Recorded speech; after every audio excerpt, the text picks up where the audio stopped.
So চলো তাহলে আমরা স্টার্ট করি, কয়েকটা কোয়েশ্চেন সেখানে দেখাই।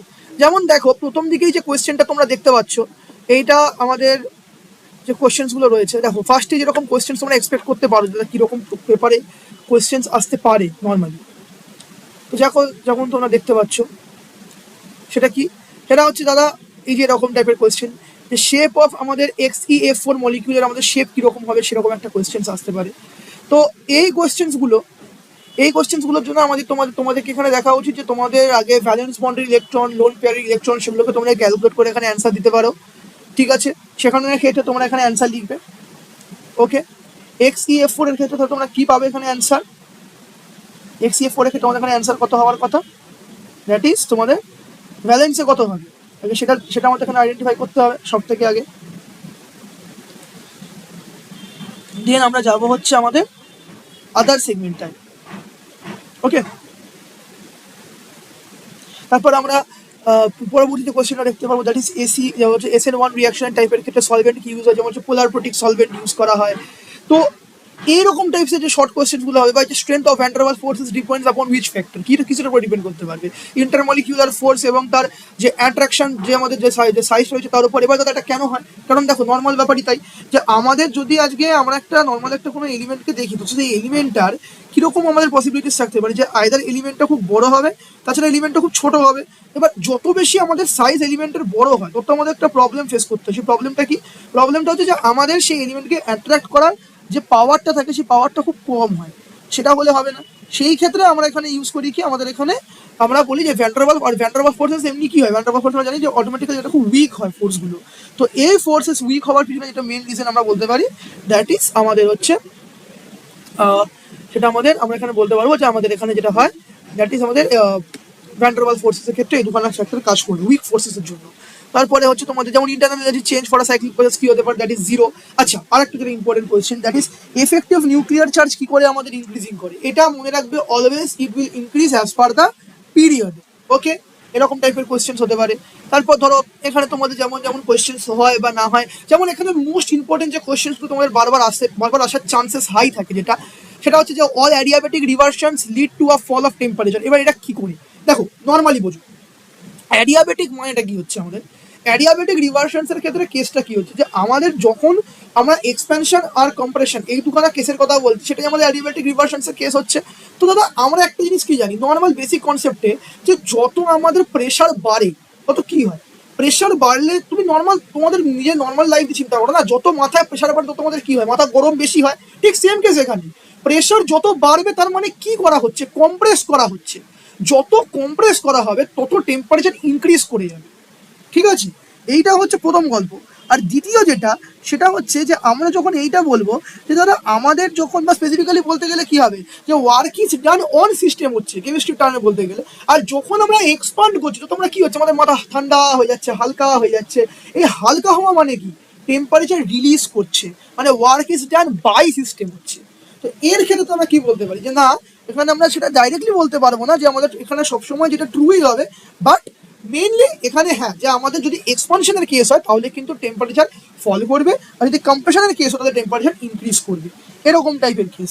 বা এই যে ধরো তোমাদের যেরকম আরেকটা হবে, যে কাইরালিটি কি, দেখো খুব ইজি কোয়েশ্চেন কিন্তু এটা। কাইরালিটি ব্যাপারটা কি হবে, যে যখন আমাদের কোনো একটা পার্টিকুলার এলিমেন্টের প্রত্যেকটা ভ্যালেন্সের সাথে কি হবে, different type of elements added থাকবে।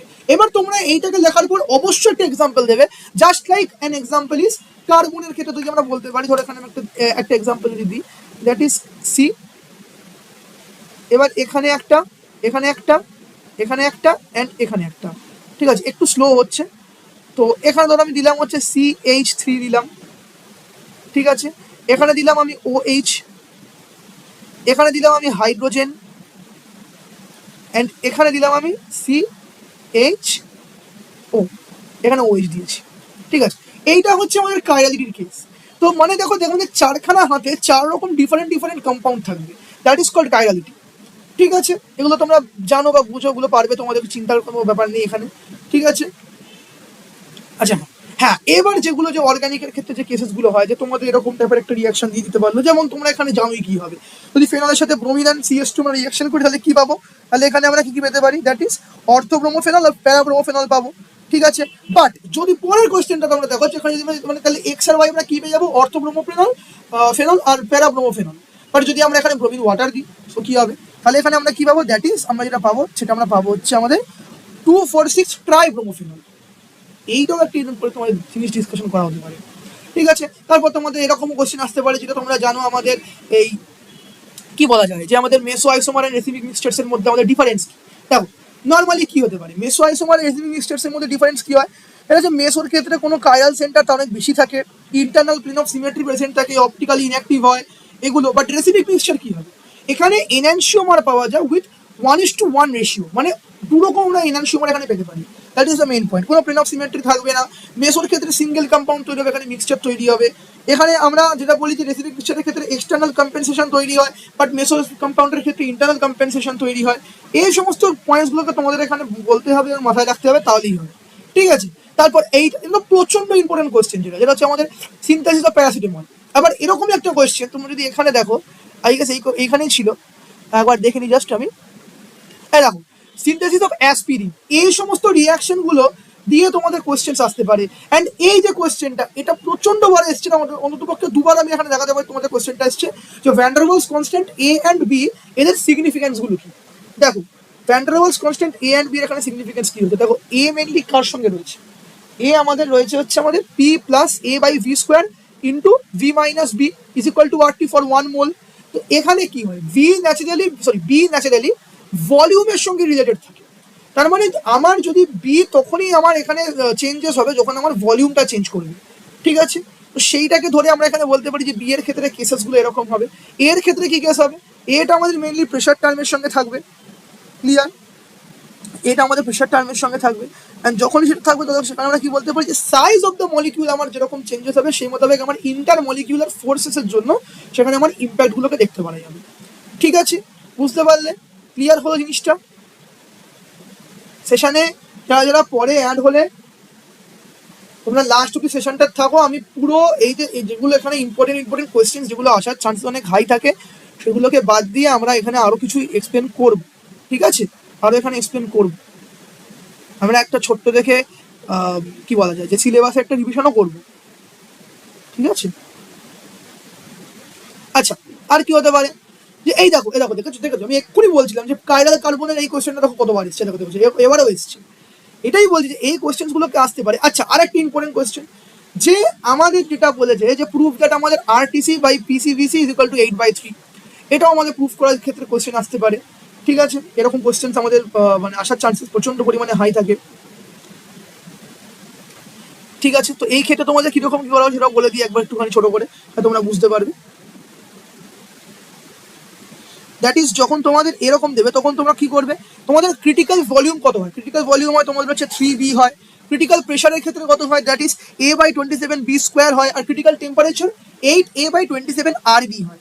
এবার তোমরা যদি একই ফর্ম্যাট এটাকে ফেলো তাহলে তোমাদের 8/3 তোমরা জাস্ট নর্মাল ক্যালকুলেশন দিয়ে জিনিসটাকে আনতে পারবে, আর কোনো প্রবলেম হবে না। তারপর তোমরা যদি 1/12 নাম্বার কোয়েশ্চেনটা, অর্থাৎ এই কোয়েশ্চেনটা তোমরা ভালো করে দেখো, তো এখানে কি চেয়েছে, এখানে তোমাদের যে কোয়েশ্চেনটা জানতে চাইছে দ্যাট ইজ যে তোমাদের এই একটা কম্পাউন্ড দিয়ে রেখেছে অ্যান্ড এখানে বলেছে যে C2 অ্যান্ড C3 ক্ষেত্রে আমাদের কায়াটি চেক করতে।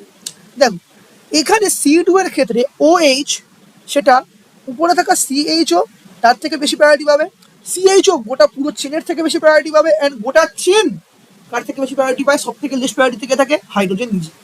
এইটা একটা আমার প্রায়োরিটি এখানে আছে। এবার যদি এরকম প্রায়োরিটি থাকে যেখানে OH হাই, এখানে প্রায়োরিটি থাকে OH হাই, দেন CHO, দেন রেস্ট চেন, দেন হাইড্রোজেন। এখানে আমরা তাহলে কি বলতে পারি, দ্যাট ইজ তাহলে কি বলতে পারি, এটা আমরা বলতে পারবো যে আমাদের CHO এর টপ এন্ড CH2OH এর বটম, এখানে আমরা ফিশার প্রজেকশন ইউজ করছি। তো এখানে আর আমাদের ইউজ হবে। সেকেন্ড কেসে এখানে কি হবে, আগে OH আসবে, C3 এর ক্ষেত্রে কথা বলছি, আগে OH আসবে, দেন আপার কার্বন যেটা সে পুরোটা আর কি, আপার কার্বন মিনস এই পুরো পোর্শনটা আর কি, মানে হচ্ছে পুরো জায়গাটা, এই যে পুরো জায়গাটা আসবে, এই পুরো জায়গাটা হচ্ছে আপার কার্বন, এই পুরো জায়গাটা আসবে। ঠিক আছে, দেন আমাদের আসবে CH2OH, দেন আসবে হাইড্রোজেন। তো এটা কি হলো, এটা হলো আমার এস কনফিগারেশন। এরকম টাইপের কোয়েশ্চেন আসতে পারে। তারপর আরেকটা জিনিস যেটা আছে যে H2 মলিকিউল, He2 মলিকিউল কেন এক্সিস্ট করে না। এবার দেখো বস, সিম্পল কথা, He2 মাইনাস মলিকিউল, আচ্ছা হ্যাঁ এখানে He2 এটা মাইনাস হবে। ঠিক আছে, He2 মাইনাস মলিকিউল হবে। এবার এখানে এক্সিস্ট করে না কেন, বিকজ আমরা একটা জিনিস জানি যে কোনো মলিকিউল যদি এরকম কোয়েশ্চেন দেয় যে মলিকিউল এক্সিস্ট করছে না কেন, তার অ্যান্সারে তোমরা বরাবরই কি লিখবে দাদা, এখানে কেসটা হচ্ছে বন্ড অর্ডারিং, অর্থাৎ অ্যান্টিবন্ডিং অ্যান্ড বন্ডিং এর যে রিলেশনটা, অর্থাৎ বন্ডিং মাইনাস অ্যান্টিবন্ডিং বাই 2, যখন এটা 0 আসবে তখনই সেই মলিকিউলটা এক্সিস্ট করবে না। এইটা হচ্ছে গল্প। ঠিক আছে, আবার তোমাদেরকে এমনও কোশ্চেন, ট্রিকি কোশ্চেন দিতে পারে যে entropy is defined which law of thermodynamics, second law. এবার দেখো তোমাদের মনে পড়ে নর্মাল কোশ্চেন কেমন আসতে পারে, যে আমাদের এরাই কেমনই আসতে পারে যে এন্ট্রপি কি সেটা বলো, একটা পার্টিকুলার কেসেসের ক্ষেত্রে এন্ট্রপি কেমন করে চেঞ্জ হতে পারে সেটা বলো, বাট এন্ট্রপি কোন লতে ইন্ট্রোডিউস করা আছে সেরকমও কোশ্চেন আসতে পারে। ঠিক আছে, এগুলো তোমাদের হলো, এগুলো তোমরা আসতে পারে, এগুলো তোমরা এক্সপ্লেন করতে পারো। আচ্ছা, এটা তো তোমরা খুব পাতি কোশ্চেন, যেটা হচ্ছে সলিডস এর ক্ষেত্রে, স্ট্রাকচার অফ সলিডস এর ক্ষেত্রে ডোপিং এর কি রোল। ঠিক আছে, তো এটা তোমরা খুব নর্মালি এখানে অ্যান্সারটা তোমরা করতে পারবে। সেটা হচ্ছে আমাদের মোট কথা ডোপিং এখানে আমরা কি কি পাই, একটা হচ্ছে পি টাইপ সেমিকন্ডাক্টরের একটা কেসে, আর একটা এন টাইপ সেমিকন্ডাক্টরের কেসে। শুধু ওইটাই যে আমরা এন টাইপের ক্ষেত্রে পেন্টাভ্যালেন্ট ইউজ করি, পি টাইপের ক্ষেত্রে ট্রাইভ্যালেন্ট ইউজ করি, ওটাকে তোরা অ্যান্সার লিখবে, দ্যাটস ইট, আর বাড়তি কিছু করা দরকার। ঠিক আছে, আচ্ছা এবার এখানে হ্যাঁ এই একটা কোয়েশ্চেন, এই কোয়েশ্চেনটাও তোমরা দু জায়গায় দুখান রকম পেয়েছো। বা এই যে ধরো তোমাদের আরেকটা জিনিস এখানে যখন দেখতে পেলাম আগে দেখিয়ে দিই, এই যে উলফ কৃষ্ণার রিয়াকশন আর ক্যানিজারো রিয়াকশন। এবার দেখো এগুলো যেমন অর্গ্যানিকের কোয়েশ্চেন পুরো, তো এখানে তোমরা এটাকে কি করে করবে, এখানে তোমাদের নর্মাল কি করতে হবে, ফার্স্ট থেকে উলফ কৃষ্ণার রিয়াকশন কি লিখবে, ক্যানিজারো কি লিখবে। এবার উলফ কৃষ্ণারের ক্ষেত্রে কি পয়েন্ট থাকে তোমরা জানো নিশ্চয়ই, যেখানে আমাদের কি হয় যে অ্যালডিহাইড আর কিটোনকে অ্যালকেনে কনভার্ট করে। এবার কি করে করবে, হাইড্রোজেন লাগবে, কেওএইচ লাগবে, হিট লাগবে, আর তারপর এখান থেকে আমরা অ্যালকেন পাবো। আর ক্যানিজারোর ক্ষেত্রে কি, ক্যানিজারো তোমরা সেই ছোট্টবেলা থেকে পড়ে আসছি, কি লাগে ক্যানিজারোর ক্ষেত্রে, কনসেন্ট্রেটেড এনওএইচ লাগে, আর এমন অ্যালডিহাইড লাগবে যেগুলো আলফা হাইড্রোজেন ছাড়া রয়েছে। ঠিক আছে, আর যদি আমরা সেগুলোকে দিয়ে করে আমরা কি পেয়ে যাবো, এখান থেকে আমরা পাবো হচ্ছে সেটা আমরা অলওয়েজ যে আমরা এই যে কোনো টাইপের ক্ষেত্রে অক্সিডেশন বা রিডাকশনের একটা এক্সাম্পল পেয়ে যাবো। লাইক যদি আমরা এখানে একটা এক্সাম্পল দিই যে HCH একটা অ্যালডিহাইড, NH এর সাথে রিয়াকশন করবো, আর কি পাবো যে আমরা এই অ্যাসিটিক অ্যাসিডের একরকম টাইপসের এখানে ফর্মেশন পাবো, যেটা হচ্ছে HCOONA প্লাস CH2OH, এরকম টাইপের আমরা এখানে পাবো হচ্ছে রিয়াকশনের রেজাল্ট। তো এরকম টাইপের বলতে হতে পারে। ঠিক আছে, দেন তোমাদের আর কি কি আসতে পারে, মেন যে কোশ্চেন গুলো একটুখানি মানে ইম্পর্টেন্ট আছে সেটা দেখা যাক আর কি আছে। তোমরা যারা যারা সেশনে এসছো প্লিজ সেশনটাকে একটু লাইক করে দিও, শেয়ার করে দাও, তোমাদের বন্ধুদের মধ্যে শেয়ার করে দিও, তোরা যাতে বুঝতে পারে। যেমন দেখো এই যে ধরো এই যে ল্যাম্বার্ট বিয়ার ল, তো এখানে কি যেমন অ্যাবজর্বেন্সের সাথে আমাদের কনসেন্ট্রেশনের যে আমাদের যে রিলেশনের যে কন্ডিশনটা আছে, তোমরা এটাকে জাস্ট মেনশন করে দেবে। এবার তোমরা এখানে এটাকে লিখতে পারো। তারপরে যে intensity of spectral line depends on which factors, কোন কোন ফ্যাক্টরের উপর ডিপেন্ড করে, concentration, path lane, transition probability, nature of molecule, এইগুলোকে ধরো যখন তোমরা এগুলো এক্সপ্লেনেশনটা দেবে তখন তোমাদের এরকম করে অ্যান্সারগুলো অনেক বেশি প্রমিনেন্ট আসবে। ঠিক আছে, তারপরে কি হতে পারে, যেমন ধরো এই যে একটা কোয়েশ্চেন আছে, এটা শিল্ডিং, ডিশিল্ডিং এর ক্ষেত্রে এফেক্ট কি হতে পারে এনএমআর স্পেকট্রোস্কোপির ক্ষেত্রে। যেমন শিল্ডিং কখন হবে, হাই ইলেকট্রন ডেনসিটির ক্ষেত্রে, নিউক্লিয়াস প্রোটেক্টেড থাকবে যখন ম্যাগনেটিক ফিল্ডের থেকে, সেটা সিগন্যাল অ্যাপিয়ার করবে আপ ফিল্ডের ক্ষেত্রে। ঠিক আছে, ডিশিল্ডিং এর ক্ষেত্রে কি হবে, electron withdrawing groups reduce electron density, এই কেসটা আমার দেখাবে। সিগন্যাল অ্যাপিয়ার্স ডাউন ফিল্ডের ক্ষেত্রে আমার হবে। এরকম টাইপের কোয়েশ্চেন তোমরা এখানে বলতে পারো। ঠিক আছে, এই সমস্ত আছে। আর এবার যেটা মেন যে কোয়েশ্চেন, যেটার জন্য আমি এতক্ষণ ধরে অপেক্ষা করছি, এটা আসার চান্সেস হাই অনেক বেশি, বাট তার থেকেও বড় কথা হচ্ছে সেই কোয়েশ্চেনটা অনেক বেশি ডিফিকাল্ট, দ্যাট ইজ এইটা, derive Schrodinger equation.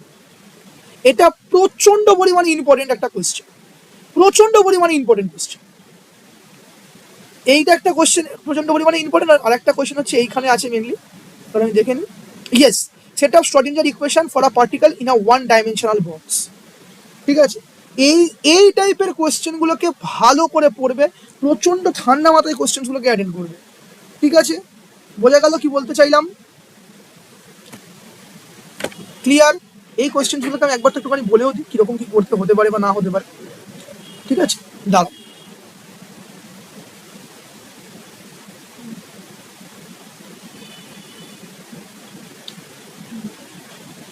Schrodinger equations এর ক্ষেত্রে তোমাদের সবার আগে কি করণীয়, এটা হচ্ছে দেখো তোমরা এখানে কি লিখবে, টাইম ইন্ডিপেন্ডেন্ট শ্রোডিঞ্জার ইকুয়েশন, যেটা তোমাদের এখানে বলে দিয়েছেন যে ওয়ান ডাইমেনশনাল বক্সের ক্ষেত্রে কি।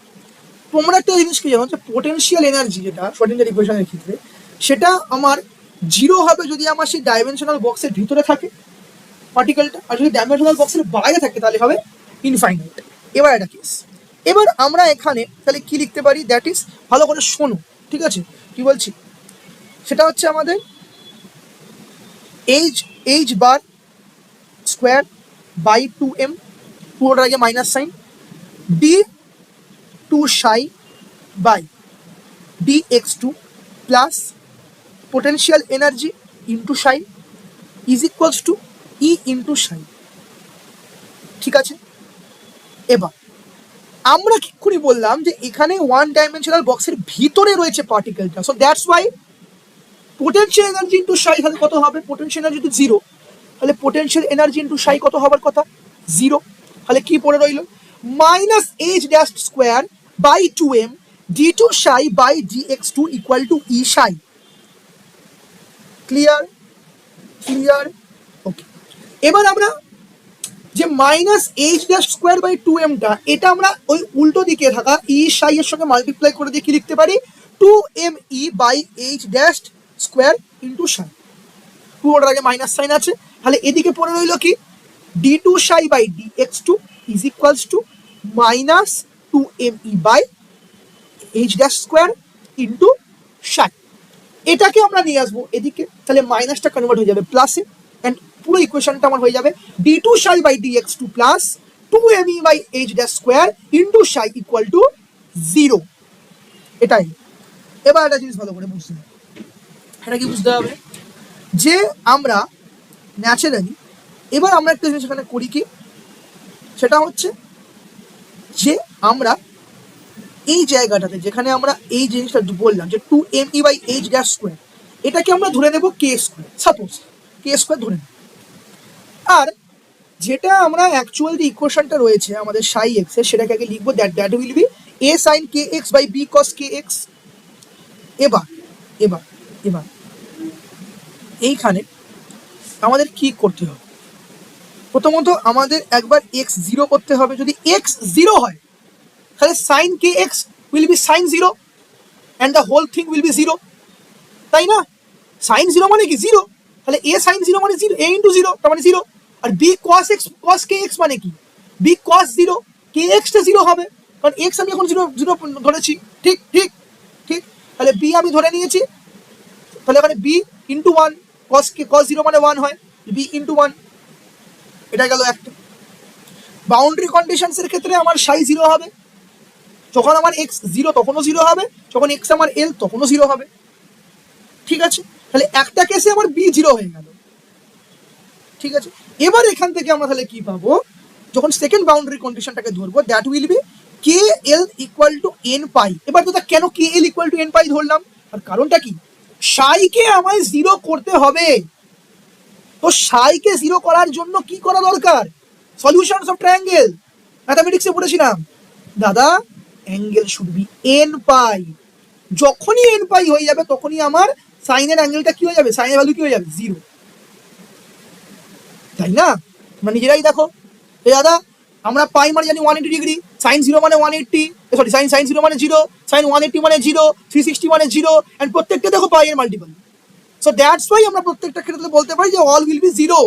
অ্যান্ড কে এল এর ক্ষেত্রে আমরা জানতাম না যে এল এর ভ্যালু কত, যেহেতু জানতাম না, বাট আমরা এটা জানতাম যে আমার সাই ইকুয়াল টু জিরো হবে, তার মানে k l equal to n pi, and এখান থেকে কে এর ভ্যালু আর করবো, that will be n pi by l. যেই পেয়ে গেলাম এবার কি করবো, কে স্কোয়ার বার করে দেবো, তাহলে কে স্কোয়ার কত হবে, N square pi square by L square. এবার মনে করো একটুখানি নস্টালজিয়া ফিরে যাও, বেশি আগে ফিরো না, একটু অল্প আগেই ফেরো, সেখানে কি ছিল যে দাদা কে স্কোয়ার মানে ধরেছিলাম 2me by H dash square, তাহলে কি পেয়ে গেলাম, N square pi square by L square equal to 2me by H dash square পেয়ে গেলাম, পেয়ে গেছি, ভেরি গুড। আরে না লিখিনি কিছু, লিখিনি আমি লিখিনি কিছু, আমি ওই জন্য তো বলছি ঠান্ডা মাথায় শোনো, আমার এখানে একটুখানি ওই এটাতে মানে পেন টাইপটা ঠিকঠাক স্লো কাজ করছে বলে ওই জন্য আমি লিখিনি, রিস্ক নিয়ে লেখা, ঠিক আছে? ঠান্ডা মাথায় শুনে নাও তাহলে তোমরা বুঝতে পেরে যাবে, আস্তে আস্তে ধীরে ধীরে শোনো বুঝতে পেরে যাবে, ঠিক আছে? ওকে, তাহলে সেটা আমরা করলাম। তো এবার এখানে কি হলো, এবার এইটা করার পর আমরা এবার কি পেয়ে গেলাম, তাহলে এন স্কোয়ার যেটা আছে, ঠিক আছে এখনই আমি লিখি, তাহলে এখন একটু লিখে তাহলে বুঝতে পারবে, that is N square pi square by L square equals to 2me by তোমাদের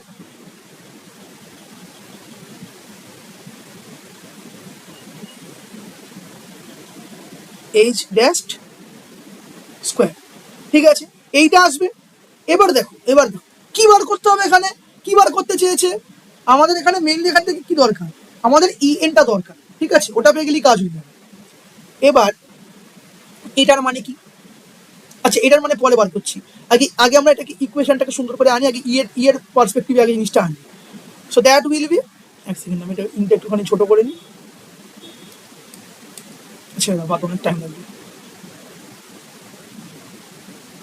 তো it will B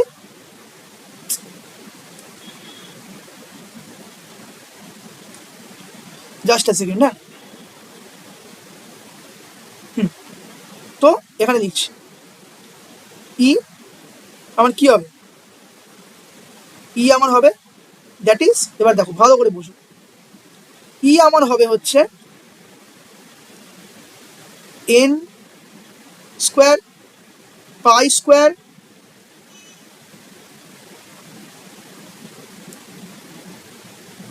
by L square. এবার এই 2m নিচে গুণ হবে, অর্থাৎ 2m, আর উপরে হবে এইচ ড্যাশ স্কোয়ার। এটা এলো। এবার এখান থেকে আমরা কি বলতে পারি, এখান থেকে হবে এবার এইচ ড্যাশ মানে কত, দাদা আমরা জানি এইচ ড্যাশ মানে হচ্ছে আমাদের প্ল্যাঙ্কস কনস্ট্যান্ট হিসেবে আমরা কি জানি, এইচ বাই 2 পাই, এটা জানি আমরা, এটা জানি। তাহলে এবার এইটাকে আমরা এখানে রিপ্লেস করে দেবো। So that will be N square pi square into, এবার এইচ এর স্কোয়ার হবে, কারণ এইচ ড্যাশ স্কোয়ার আছে, এইচ ড্যাশ স্কোয়ার আছে। ঠিক আছে, এইচ ড্যাশ স্কোয়ার আছে, তাহলে এখানে আমরা কি করলাম, এখানে এইচ স্কোয়ার এলো, আর নিচে কি আসবে, নিচে কি আসবে, নিচে আমার এল স্কোয়ারটা তো ছিলই, এল স্কোয়ারটা ছিল, 2mটাও ছিল, 2m এ কোনো চেঞ্জ হবে না, তাহলে 2m এল স্কোয়ার। আর এবার দেখো এই এইচ ড্যাশ মানে এইচ বাই 2 পাই ছিল, তাহলে এইচ স্কোয়ারটা উপরে লিখলাম, আর নিচে 2 পাই স্কোয়ার, অর্থাৎ আমরা লিখবো 4 পাই স্কোয়ার। এবার এই পাই স্কোয়ার আর এই পাই স্কোয়ার কেটে গেল, আর অ্যান্সার কত এলো, অ্যান্সার এলো হচ্ছে আমার N square H square by আমার 4 ইন্টু 2 8m এল স্কোয়ার। ঠিক আছে, এইটা আমাদের ইয়ের ভ্যালু বেরো। এইরকম টাইপের কোয়েশ্চেন প্রচন্ড পরিমাণে ইম্পর্টেন্ট হয়, প্রচন্ড পরিমাণে ইম্পর্টেন্ট। এই কোয়েশ্চেনগুলো প্রচন্ড যেমন টাফও হয় তেমন খুব ইম্পর্টেন্টও হয়। আমি যা যা বললাম, শোনো দেখো, আমি প্রথম থেকে যেটা বললাম ওগুলোকে তোমরা এখানে লেকচারটাকে যদি ভালো করে একবার একটুখানি দেখে শুনে নিতে পারো, তোমরা পরপর পুরো স্টেপ বাই স্টেপ ধরে ধরে আস্তে আস্তে করে বুঝিয়েছি। তোমরা আস্তে আস্তে যদি পজ দিয়ে তোমরা জিনিসটাকে শোনো, তোমরা বুঝতে পারবে যে কি কি বলেছিলাম না বলেছিলাম। ঠিক আছে, ঠিক আছে, প্রবলেম হবে না, বুঝতে পারছো? শোনো,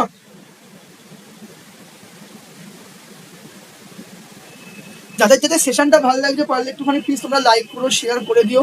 ঠিক আছে,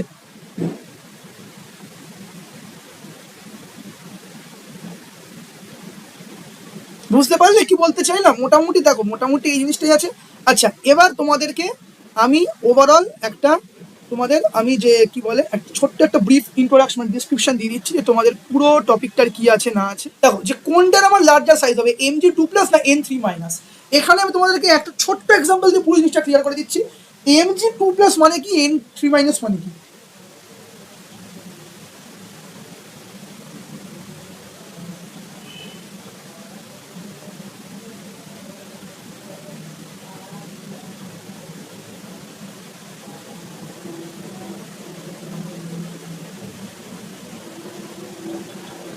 সব করে নিয়েছো, পিওয়াইকিউ করে নিয়েছো, ভালো নম্বর হবে তো। দেখেই নিও কালকের এক্সামটায় কি। যেমন আজকে যেমন সৌরভদাকে লিটারালি মানে আমার যতদূর আমি জানি 150 থেকে 200 জন, ঠিক আছে, যতক্ষণ আমি মানে সৌরভের সঙ্গে কন্ট্যাক্টে ছিলাম, তারপর তো আমি মানে বিজি হয়ে গেলাম, তখনও পর্যন্ত সৌরভ আমাকে বলছে 150 থেকে 200 জন এক্সাম থেকে বেরিয়ে উইদিন আধ ঘন্টার মধ্যে বলেছে ফিজিক্স পেপার দিয়ে দাদা বেশিরভাগ কোশ্চেন কমন এসে গেছে। বলো, 70 অ্যাটেন্ড করেছে ফিজিক্সের মতো পেপারে, চিন্তা করতে পারছো তোমরা? ফিজিক্সের মতো পেপার, যে পেপারগুলো রীতিমতো মানে ঘাম ছড়িয়ে দেয় অর্ধেক স্টুডেন্টগুলোর, রাতের ঘুম কেড়ে নেয়, সেই পেপারে বলছে 70 অ্যান্সার করার মতো পেপার এসে গেছে। তোমরা কেন ভাবছো তোমাদের আসবে না? আসবে, 1000% আসবে। যারা যারা হার্ডওয়ার্ক করেছো 1000% তোমাদের পেপার কমন আসবে, ভালো আসবে পেপার, তোমরা দেখে নিও, পেপার তোমাদের ভালো আসবে। আর ওই জন্যই তো আমিও তোমাদের কাছে একই কথাই বলছি। আমি ওই জন্য রীতিমতো এই যে দেখো না, আমার এখন এরপরে আরো কয়েকটা ক্লাস রয়েছে, তাহলে তোমাদেরকে পুরো আমরা ডিটেলস এখানে ভালো করে বলতে পারি। এরপর তোমাদের সিনিয়রদের ক্লাসেসগুলো আমরা নিতে হবে। তো কেন করা হচ্ছে এগুলো? যাতে তোমরা পুরো A to Z পুরো সিলেবাসটাকে রেডি করে ফেলতে পারো, তাই না? সের জন্য তো করা হচ্ছে, এই জন্যই আমরা করছি। ঠিক আছে, বুঝতে পেরেছো? ওকে, চলো এবারে কি আছে যেটা বলছিলাম, যে Mg2 প্লাস আর N3 মাইনাস এর ক্ষেত্রে কি দেখো, মোট কথা যে Mg2 প্লাস মানে কি, ইলেকট্রন বেরিয়ে গেছে দুখানা ইলেকট্রন, প্রোটন আছে 12খানা, ইলেকট্রন আছে 10খানা। তো এবার দাদা বোঝার চেষ্টা করি আমরা, ইলেকট্রনকে প্রোটন বা নিউক্লিয়াস অ্যাট্রাক্ট করে, তো যদি আমাদের যাকে অ্যাট্রাক্ট করছে তার ক্ষমতা কম আর আমাদের ক্ষমতা বেশি, তাহলে কি হবে? তাহলে তাহলে যাকে আমরা অ্যাট্রাক্ট করছি সে আমাদের দিকে চলে আসবে, তার মানে ইলেকট্রন প্রোটনের দিকে চলে আসবে, তাই না? তার মানে কি হবে, সাইজ ছোট হবে। আর উল্টো কেসে কি হবে, যদি ইলেকট্রন বেরিয়ে যায় তো ইলেকট্রনের নাম্বার বেশি, সে রিপালস করছে বেশি, আর প্রোটনের নাম্বার কম, নিউক্লিয়াসের পাওয়ার কম, তাহলে অ্যাট্রাক্ট করতে পারার ক্ষমতা কম, সেহেতু অ্যাট্রাক্ট করতে পারার ক্ষমতা কম, সাইজ তাহলে কি হবে, বেশি হয়ে যাবে। এই হচ্ছে গল্প। ঠিক আছে, অ্যাটমিক রেডিয়াস পিরিয়ড ওয়াইজ আমার কি হবে, কমবে, আর ডাউন দ্য গ্রুপ বাড়বে। ঠিক আছে, আর আমাদের কি আয়নাইজেশন এনার্জির ক্ষেত্রে কি হয়, যে আমাদের ইলেকট্রন রিমুভ করতে এনার্জি, ইলেকট্রন অ্যাফিনিটি মানে হচ্ছে ইলেকট্রন গেইন করলে যে এনার্জি রিলিজ হয় সেটা আমার ইলেকট্রন অ্যাফিনিটি। ঠিক আছে, ইলেকট্রন নেগেটিভিটি কি হবে, যেখানে ইলেকট্রন অ্যাট্রাক্ট করার যে অ্যাবিলিটি সেটাকে আমরা বলতে পারি। ঠিক আছে, এই সমস্ত গল্প রয়েছে এখানে কিছু। আচ্ছা হ্যাঁ, একটা জিনিস, এটা হচ্ছে hard and soft acid and bases concept. Hard acid আর হার্ড বেস মিলে স্টেবল কম্পাউন্ড তৈরি করে, আর সফট অ্যাসিড সফট বেস মিলে স্টেবল কম্পাউন্ড তৈরি করে। দুটোর উল্টো হয়ে গেলে কিন্তু হবে না। ঠিক আছে, হার্ড অ্যাসিড কি হতে পারে, H plus, Al3 plus, Na plus. Soft অ্যাসিডের ক্ষেত্রে আমাদের Ag plus, Hg2 plus. Hard বেসিসের ক্ষেত্রে OH minus, F minus. Soft বেসিসের ক্ষেত্রে I মাইনাস, S2 মাইনাস, এগুলো। ঠিক আছে, আচ্ছা এবারে আমাদের কি হবে, আমাদের অর্গানিকের ক্ষেত্রে যেটা মেন যে কনসেপ্টগুলো আসে, এটা হচ্ছে আমাদের যে SN1 SN2, এটা তোমরা জানি SN1 SN2 এর ক্ষেত্রে যে রিঅ্যাকশনসগুলো হবে সেগুলো সাবস্টিটিউশন রিঅ্যাকশন। ঠিক আছে, এলিমিনেশন রিঅ্যাকশন, যেখানে একটা আমার স্মল মলিকিউল রিমুভ হয়ে গেছে, সেখানে ডাবল বন্ড তৈরি হয়ে যাবে, যে প্রসেসটা এলিমিনেশন হয়ে যাবে। ঠিক আছে, এগুলো সমস্ত রয়েছে। তারপর তোমাদের রিং ওপেনিং রিঅ্যাকশন, যেটা রিং স্ট্রাকচার ব্রেক হয়ে চেন স্ট্রাকচার তৈরি হওয়ার যে রিঅ্যাকশনগুলো সেগুলো। এবার যেমন যেটা তোমাদেরকে বললাম যে অ্যাসপিরিন সিনথেসিস, এটা কি করে হয়, salicylic acid plus acetic anhydrate থেকে আমাদের অ্যাসপিরিন আর অ্যাসিটিক অ্যাসিড তৈরি হয়। ঠিক আছে, এইগুলো আমাদের বলা যেতে পারে।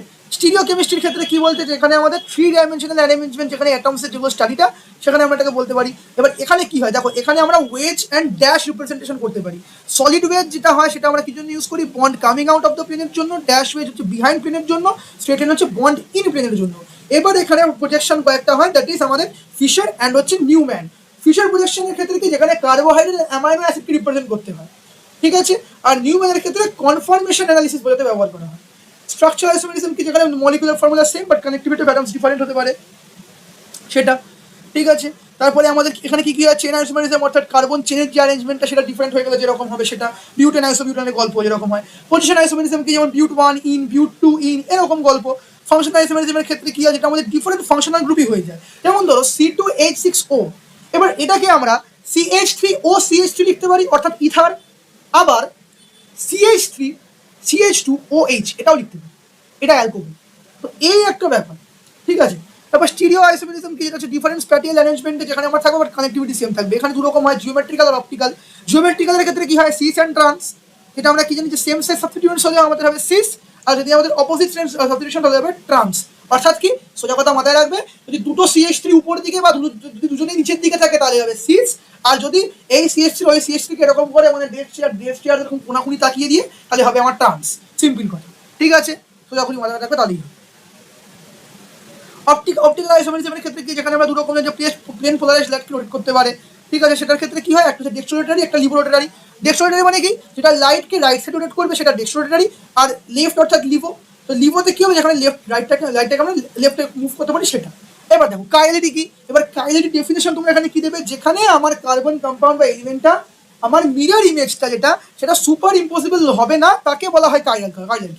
তার মানে কি দাদা, মানে হচ্ছে দেখো আমি কি বললাম, যে আমরা যদি বলে থাকি যে দাদা আমার ডান হাতে, কথার কথা বুঝো, আমার মাথায় টুপি, পায়ে জুতো, ডান হাতে বইয়ের ব্যাগ আর বাঁ হাতে খাতা রয়েছে। এবার আমার যদি একটা মিরর ইমেজ দেওয়া হয়, তো এবার আমার মিরর ইমেজ, তাহলে মিরর ইমেজে কি হয়, মিরর ইমেজে পার মাথা সেম থাকবে, বাট ডান হাতে ছিল বইয়ের ব্যাগ আর বাঁ হাতে খাতা। বাট মিরর ইমেজে কি হবে, বাঁহাতে আসবে বইয়ের ব্যাগ আর ডানাতে খাবে। তো এই দুখানা ইমেজ কি একে অন্যের সঙ্গে সুপার ইম্পসিবল হবে? মানে দুটো ইমেজ যদি আমি একে অন্যের উপর বসাই পুরোপুরি কি এটা সিমেট্রি হবে? হবে না। এটা হচ্ছে কায়ালিটি, ঠিক আছে? এরকম করে তোমাদের বলতে হবে। তারপর তোমরা এনানসিওমার ড্যাশ টিউমার, তোমরা জানো এনানসিওমার মানে হচ্ছে দুটো মলিকিউল যদি মিরর ইমেজ হয়, সুপার ইম্পসিবল না হয়, এটা এনানসিওমার হবে। ড্যাশ টিউমার মানে হচ্ছে যেগুলো মিরর ইমেজ হবে না, বা ফিজিক্যাল প্রপার্টিস যেগুলো ডিফারেন্ট হবে, কেমিক্যাল প্রপার্টিস ডিফারেন্ট হবে, এইগুলো আমরা ড্যাশ টিউমার্স বলতে পারি। এটার ডিফারেন্স আমাদের আসতে পারে এনানসিওমার ড্যাশ টিউমার্সের ক্ষেত্রে, ঠিক আছে? অপটিক্যাল অ্যাক্টিভিটি মনে রাখবে কিসে মাপা হয়? পোলারিমিটারের থ্রু দিয়ে, এটা মাথায় রাখবে। অ্যান্ড দুরকম আমাদের কনফার্মেশনাল অ্যানালিসিস পাওয়া যায়। আচ্ছা, কনফার্মেশনাল এখানে কি সিঙ্গেল বন্ডেড রোটেশনের কারণে যে মলিকুল ডিফারেন্ট শেপস না, সেটাকে আমাদের বলে কনফার্মার্স। এবার দুরকম কনফার্মেশন পাওয়া যায়, একটা হচ্ছে স্ট্যাগার্ড, একটা হচ্ছে ইক্লিপসড। স্ট্যাগার্ড অর্থাৎ যেটা স্টেবল হবে এবং মিনিমাল রিপালশন দেখাবে, এক্লিপসড অর্থাৎ লেস স্টেবল এবং ম্যাক্সিমাম রিপালশন দেখাবে, সেই, ঠিক আছে? ঠিক আছে, এখান থেকে যেটা মেনলি আসতে পারে, যেটা বললাম যে এনানসিওমার্স অ্যান্ড ডায়াস্টিরিওমার্সের যেটা মেন আমাদের ডিফারেন্স, সেটা কায়ালিটি কাইরাল কার্বনের ক্ষেত্রে, যেটা আমার কোশ্চেন তো তুমি নিজেই চোখে দেখতে পেয়েছি, কায়ালিটি কাইরাল কার্বন থেকে দুবার কোশ্চেন এসেছে। তারপর হচ্ছে আমাদের ফিশার প্রজেকশন রুলস যেগুলো আছে সেই রকম কোশ্চেন আসছে, ঠিক আছে? ঠিক আছে, পুরো সেশনটা ক্লিয়ার হলো? যেগুলো যারা যারা মনে করছো দাদা আমি সেশনের অনেক পরে জয়েন করেছি, তোমরা সেশনটাকে আবার স্টার্টিং থেকে দেখতে পারো। সেশনটা এক্ষুনি তোমাদের কাছে রেকর্ডেড ফরম্যাটেই চলে আসবে। তোমরা চাইলে এটাকে 1.25x বা 1.5x চালিয়ে নাও, আর তোমরা এমনভাবে দেখো যে দাদা আমি এই কনসেপ্টগুলো জানি অ্যান্ড এবার এগুলোকে আমি রিকল করতে পারছি, তো এবার সেগুলোকে আমি কালকে সকালে গিয়ে দেখবো, বা আজকে রাতে যখন খেয়ে দিয়ে উঠে একটু দেখবো, ওই এক ঘন্টা কাছাকাছি দেখবো, কি 2 ঘন্টার মধ্যে দেখবো। বাট দাদা যেগুলো আমি রিকল করতে পারলাম না, ওটা এখন যে তোমার টাইম থাকবে, তোমার যদি আরো 1 ঘন্টা যদি সেশনটাকে দেখো, তো তাহলে তোমাদের ওই 1 ঘন্টা টাইমের মধ্যে তোমরা এখন কি করবে, ওই 1 ঘন্টা টাইমের মধ্যে তোমরা এখন সরি যে 3 ঘন্টা যে টাইমটা পাবে 10টা পর্যন্ত, ওই 10টার মধ্যে তোমরা এখন সেশনগুলোকে ভালো করে দেখে, দাদা এগুলো বুঝতে পারলাম না দাদা, এগুলো তোমরা ম্যাটেরিয়াল দেখে পড়ে নাও। পারলে তোমরা তোমাদের একটা সাজেশন দিয়ে দিই, তোমরা ভালো করে নোটসটাকে পড়ে নাও, নোটসটাকে পড়ে একটা ছোট্ট শর্ট নোট বানিয়ে নাও, শর্ট নোটটা ভালো করে পড়ো, তারপর দেখবে ওটা অনেক তাড়াতাড়ি তোমরা বুঝতে পারবে। ক্লিয়ার? বুঝতে পারলে? শর্ট নোটসটা ভালো করে পড়ে নাও, তাহলে তোমাদের কাছে এটা ক্লিয়ার হয়ে যাবে, ঠিক আছে?